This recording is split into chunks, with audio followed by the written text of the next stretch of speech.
Assalamualaikum warahmatullahi wabarakatuh. Let me introduce myself. My name is Muhammad Sabily. My student ID card 412000019.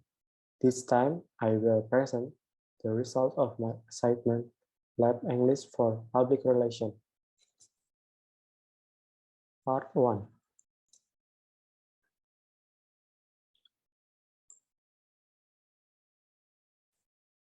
Complete this step. Baby caterpillar was tired. All summer long she had been traveling slowly through the green world where she lived and feeding on the green leaves that grew near her home.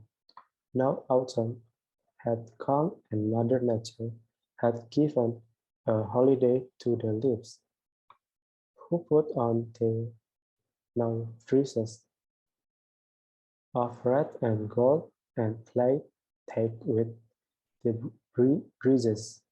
Baby caterpillar wanted to play too, but could not run so fast as the happy little leaves, and she grew very tired and thought she would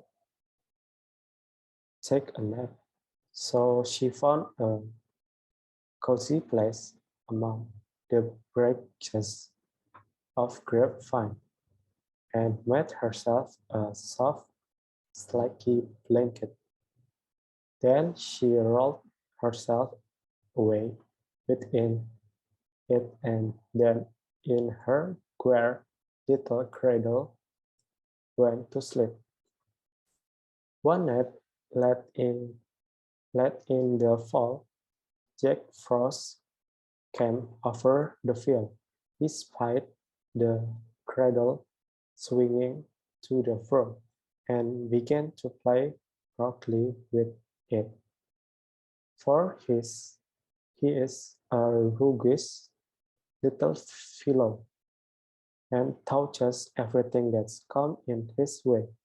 But the warm blanket hit the little slipper so that Jack could not find her.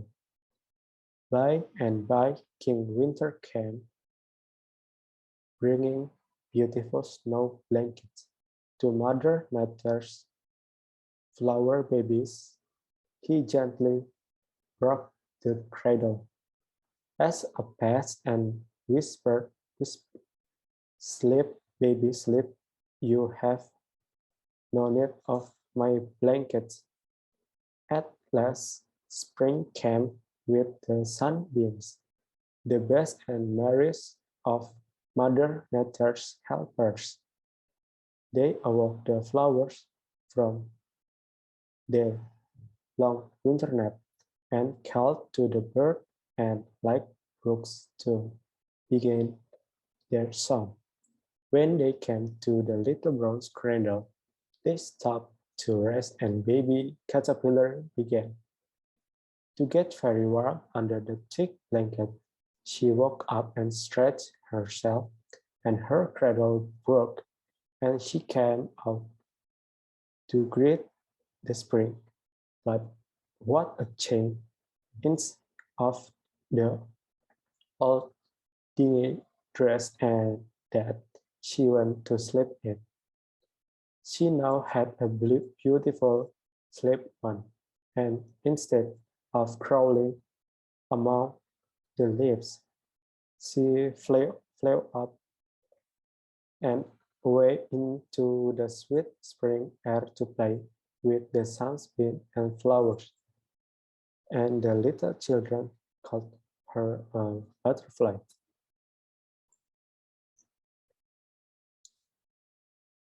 Part 2. Complete the dialogue. Thought.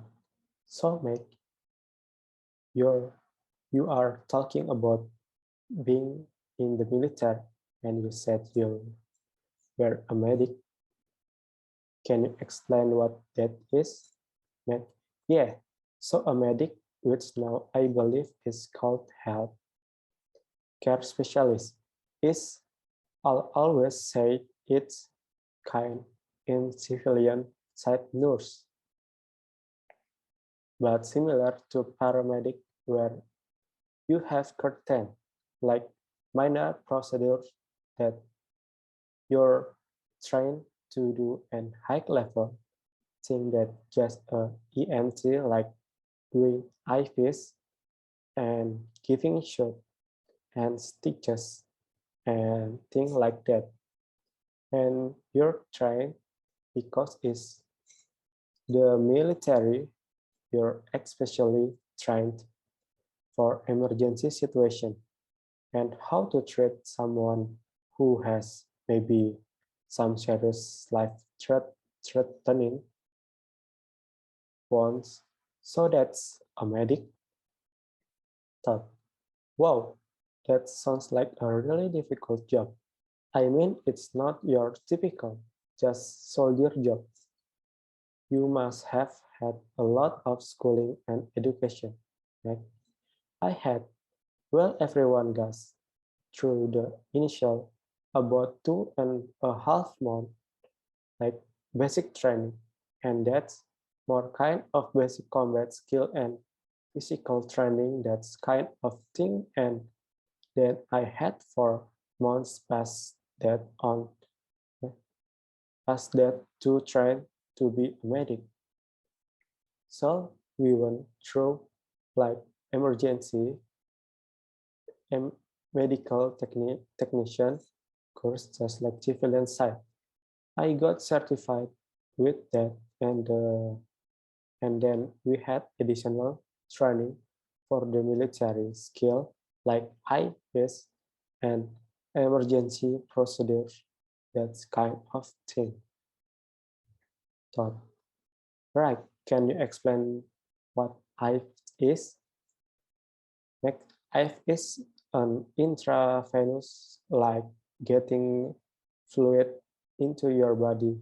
So if you've been injured and you've lost a lot of blood, or maybe you're dehydrated and you need some fluid in your body quickly, then we stick a needle into your vein and then the fluids go in and the needles come back out, but a little tube stay in out, then you can get fluids quickly that why. Thought. So anybody that's been the doctor know that's always kind of the anxious moment when the nurse or the person who's going to stick the needle in. Where you good at doing that? Right. So once I learned how to do it, I think I was pretty good and actually enjoy doing it, not in a creepy way, but it was, I guess, because I was designed at it that it was a part of my job that I enjoyed. But for myself, before we went through that training, I actually become dehydrated and needed to get an IV myself. And I was terrified because I really had, had, had that before in my life. And so the nurse was going to come, put the needle in my arm. And I was like, no, isn't there another? I'll just drink a lot of water. And she was saying, aren't you going to be medic? And I was like, oh, haven't, I haven't tried yet. Don't do it. So yeah, thought, oh, that's cool. Yeah, I was recently in the hospital and they had me strapped up for both bloody and for blood blood and for the water, the intravenous drip. And it's annoying because you can't really move. Like if you want to get up and walk anywhere, you're strapped with all these tubes. And it's not very convenient. Like, yeah. Or at least you have to careful. When I was getting the IV, I didn't know that's the needle doesn't stay in your arms. No, no, for something it does for blood. Maybe it's different. I'm not sure. But yeah, so I was trying to be so careful but you still want it to go well. So you don't want to move very much. But, right. So what's percentage of people would you say freak out when they get the needle? Like probably 90% or 95%. But oh really? Like yeah, even talk army guys would come in and they be like oh I'm fine in a bit. Well, we need to give you an IV and they be like, oh, thought, right, yeah, nobody likes that. No, thought. So you transition, you're where in the medical profession and then you move to education. Why did you leave the medical profession for education? Like, yeah, that's interesting because I become a medic in the military because I took after. I could continue college, but my time serving as a medic helped me learn that that was not what I want to do for my career after all. So I'm glad that I have those skill and the thing that I learned and was able to experience. But I had English had kind of been on the back burner. And so then I said, okay, let me revisit this and it led to English education. Thought, wow, have you ever thought about being like an English specialist for people in the medical field, like teaching doctor and nurses? Like, I guess I have talked about that specifically. Sometimes I talk about going back to military. They do have something like English school in the military. And so I guess that would be related. Also, it could be, yeah. So that would be interesting, something to think about. Part number 3, answer the question correctly through the audio. Number 1, what kind of home would he want to have? He wants a nice house with a big yard. Number 2, what would he like to live near? He likes slightly hilly areas with lots of trees and lakes like in Alabama. Number 3, what do they talk about? They talk about Mark dream house. Number 4, what does he want in his ideal house?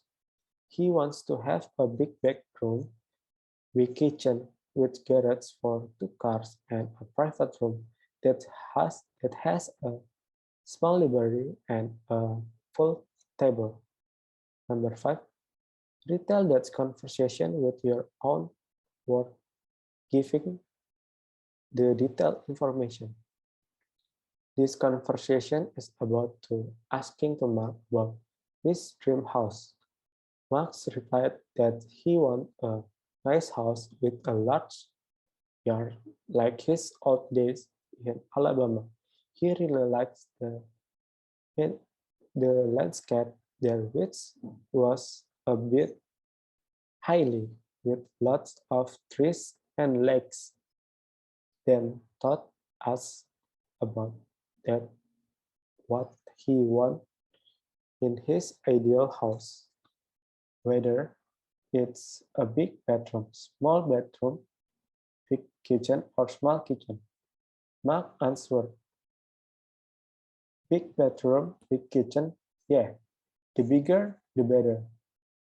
Mark then explained that if he was married, his wife can decorate most of his house, and he wanted to have a room that contained contained a small library and a pool table. The story has ended,